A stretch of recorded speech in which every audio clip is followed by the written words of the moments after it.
Hey guys, I'm going to quickly go over some of the concepts that you are expected to do on your worksheet this week. I'm not going to work the exact problems or do extremely similar ones because I don't want to give you the answers because that's defeating the purpose. But I am going to address some of the related concepts to the questions to kind of help maybe trigger your memory from our previous video on how to work through some of them. So on number one, it has three parts, and my example obviously is different than yours, but it asks you to cross different alleles with a dominant form and a recessive form in different combinations, and for each it asks you to give the genotype and the phenotype.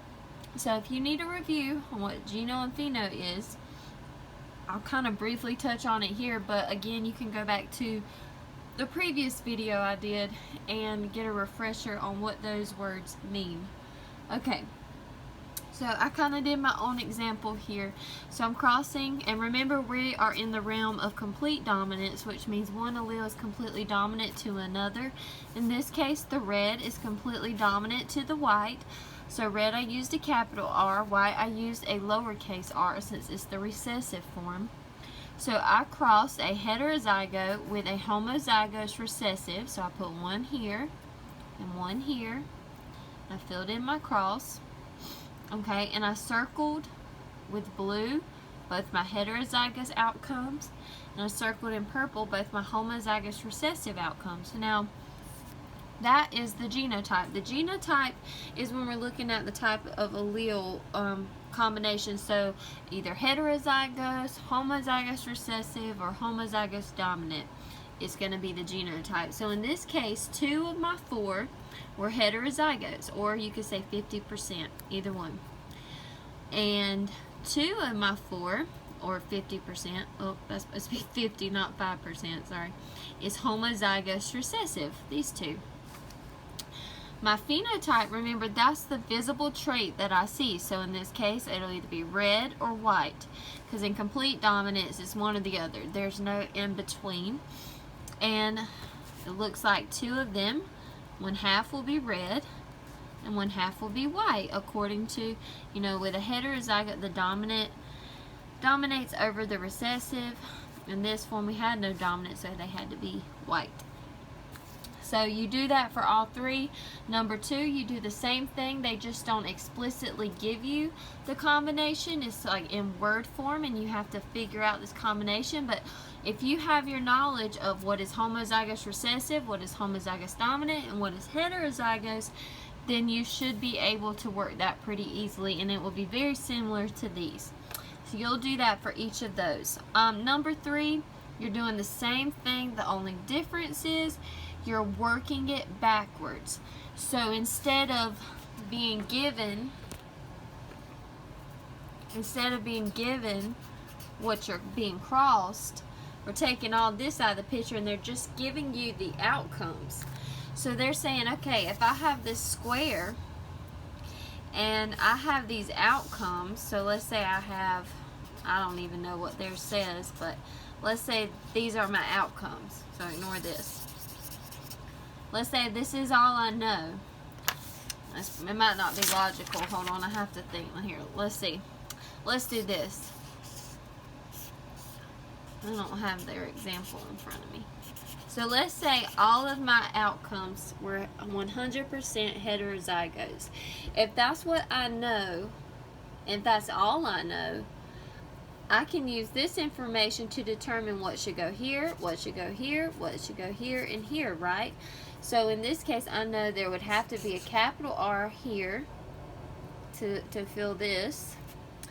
I know that I would have to have a lowercase r here, right? I have a lowercase r across here, so I'd have to have one there. I have a capital in both of these, so that would be my parent forms. Okay, so you're just working it backwards. All right. Incomplete dominance is talking about when one allele is not completely dominant to the other. So that happens when, let's see, I think, yeah, that's your example, so I don't want to use the same one.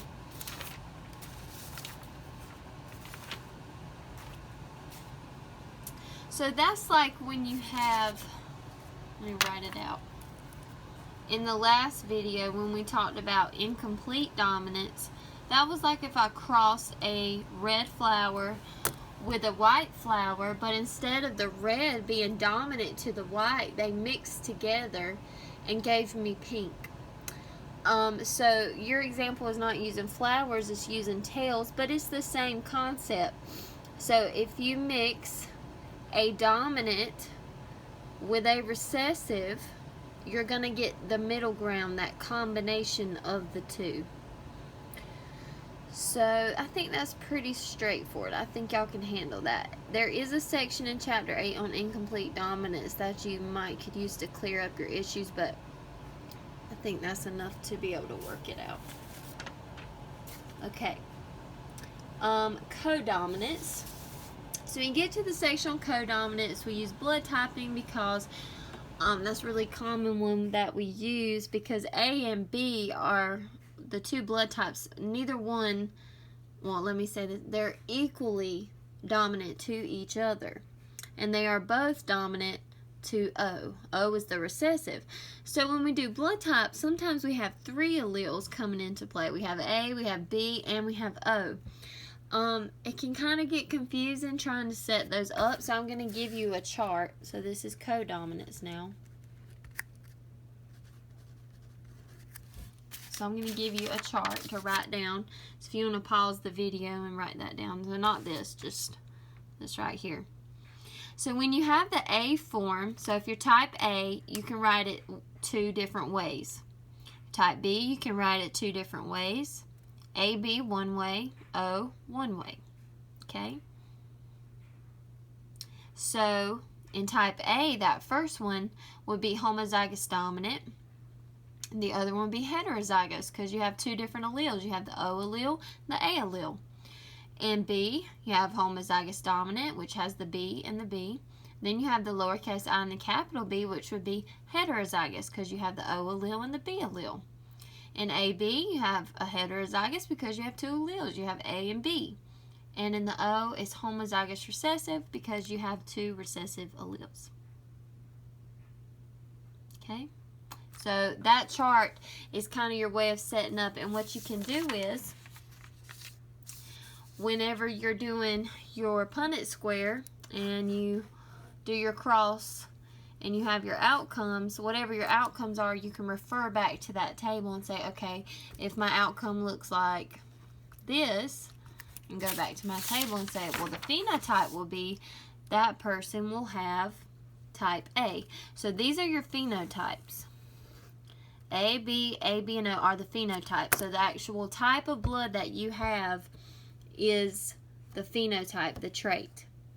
And then you do the same thing, the homozygous, heterozygous. You look for the lowercase versus the capital. And if you have 2 alleles, they'll be heterozygous.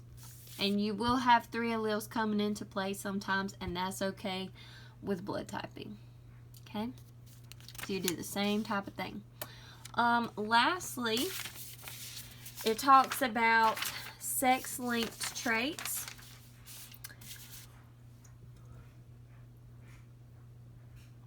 I don't have the exact question in front of me,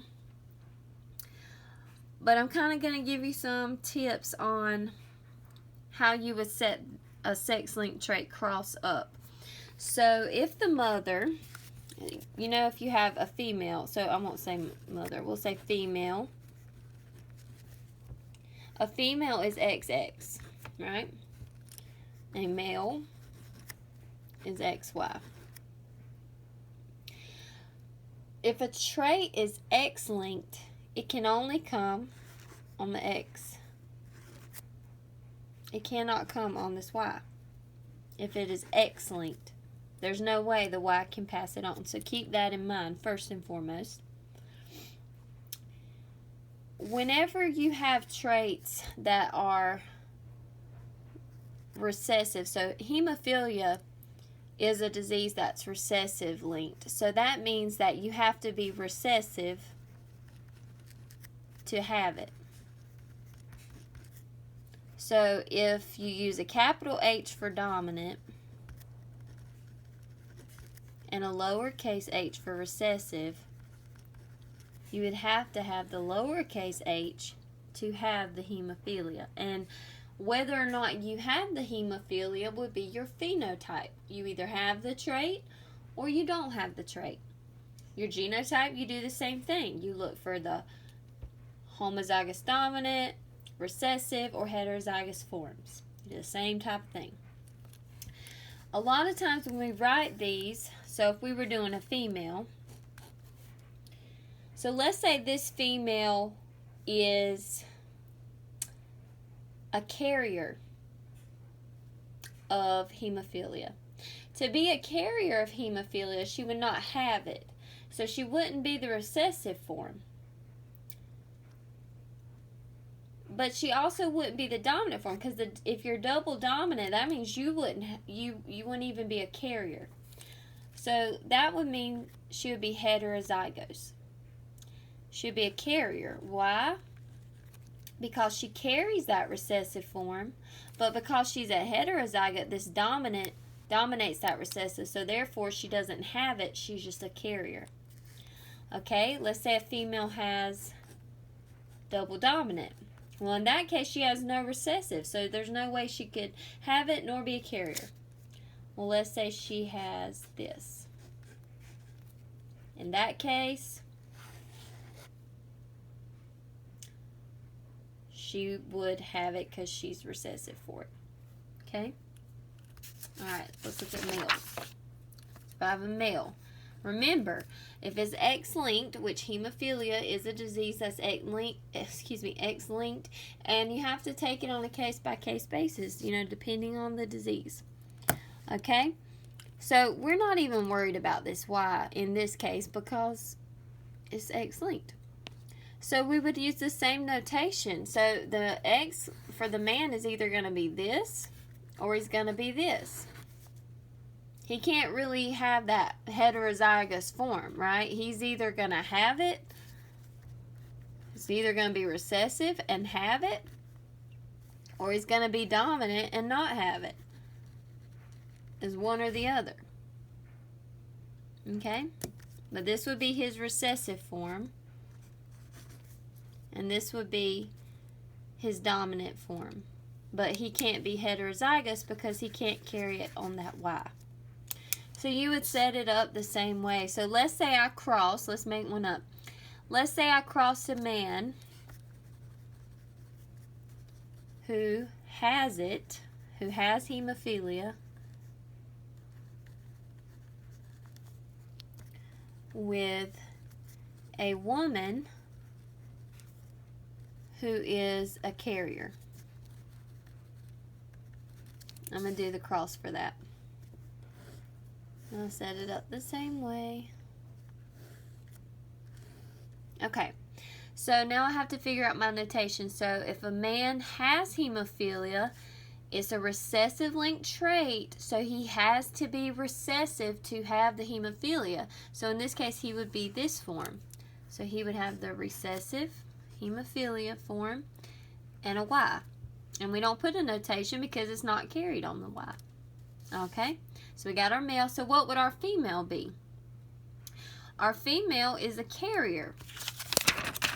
So these are our three options for our female. And we said the heterozygote is the carrier because she's got that recessive trait, but she's not hemophiliac. She's just carrying it because she has that dominant form that overrules it.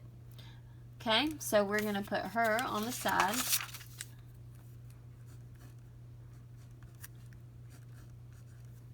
And we're going to cross it. Now, this is not the same problem that you all have to do, so make sure you don't just copy mine because it's not the same. Okay, so we do the same thing. You just fill in.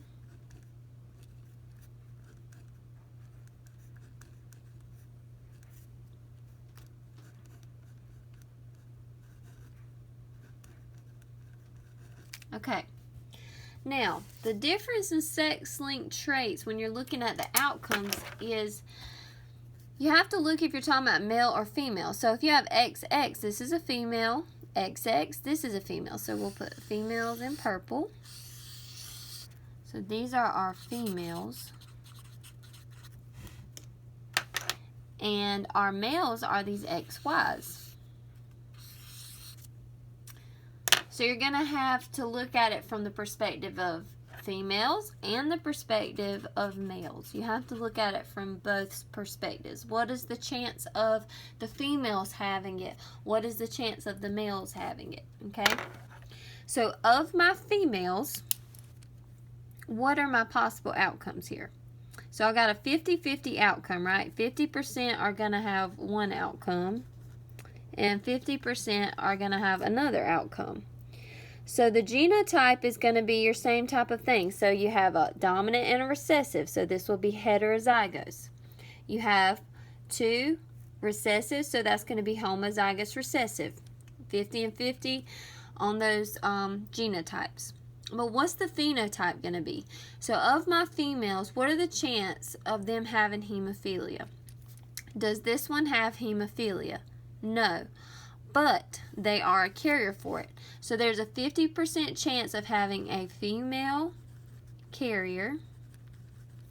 And there's a 50% chance of this person having homozygous recessive, which means because it's a recessive sex-linked trait that they are going to have it. So there's 50% chance of female carrier, 50% chance of having hemophilia.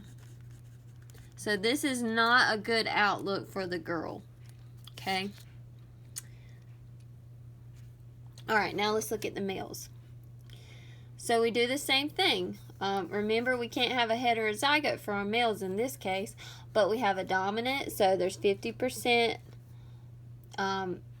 well, you can just say dominant, and 50% recessive. But the question here is, was the chance of the male having hemophilia? Well, there's a 50% chance of two different outcomes here. So one chance is him being dominant. So if he's dominant, he's not going to have it, right? So there's a 50% chance of no hemophilia. But here he has that recessive trait, and he doesn't have the chance of a dominant trait overruling it, so this means he will have hemophilia. So there's a 50% chance with hemophilia. So if you weigh out all the options, all in all, you've got 2 out of 4 chances of there being a hemophilia. Oh, sorry, I didn't mean, I'm having to write in a weird way, but there's a 50% chance of this couple's child being a hemophiliac. There's a 25% chance all total of their child, if it's a girl, being a carrier. So that's something to consider if the parents have genetic disease. If there's a history of genetic disease, like my husband, he has hemochromatosis. It's a big word, but Google it if you will. And it's a genetic blood disorder. He's okay and everything, but it is genetic. So because he has it, and it is the way that it's passed, they can look at if I'm a carrier for it or not, and we can determine the chance of our offspring having that disease. So that's why this comes in handy. But I hope it helps. I know it's a little tricky, but take these problems and really think them through. Don't just, look for a quick answer. Try to think about it and how you can apply them to your real life. It kind of makes it a little more fun. But if you need help or have specific questions, just let me know.